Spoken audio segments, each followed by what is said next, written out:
اگر اسلامی ممالک میں لوگ اپنے حکمرانوں کے کردار سے غیر مطمئن ہوں تو ان کے خلاف جدوجہد کی آغاز کہاں سے کرنا چاہیے؟ حکمرانوں کے خلاف جد و جہد کا نتیجہ کبھی بھی اچھا نہیں نکلا۔ سوسائٹی کو بہتر کرنا چاہیے۔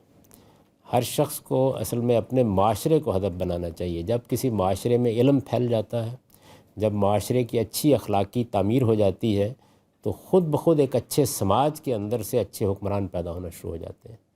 سیاست سے کبھی دنیا میں کوئی تبدیلی نہیں آئی۔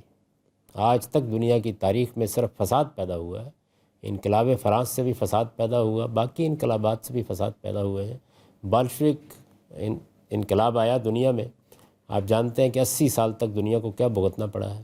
تو خلفشار، انتشار، سوسائٹی بالکل برباد ہو کے رہ جاتی ہے۔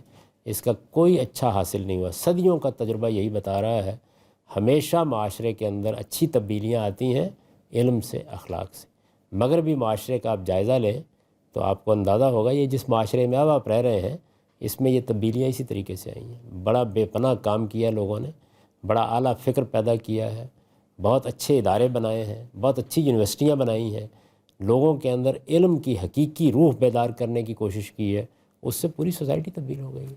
تو اس لیے اسی کو ہمیشہ ہدف بنانا چاہیے، اور یہی صحیح طریقہ ہے۔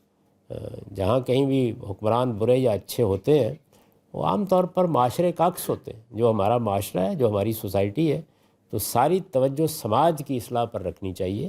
سیاست کبھی کوئی نئے حقائق پیدا نہیں کرتی۔ اصل میں بعض طالع آزما لوگ اٹھتے ہیں اور وہ تبدیلی کا نعرہ لگاتے ہیں۔ حقیقی تبدیلی ہمیشہ علم و اخلاق سے آتی ہے، وہ کبھی سیاست سے آئی نہیں آج تک دنیا میں۔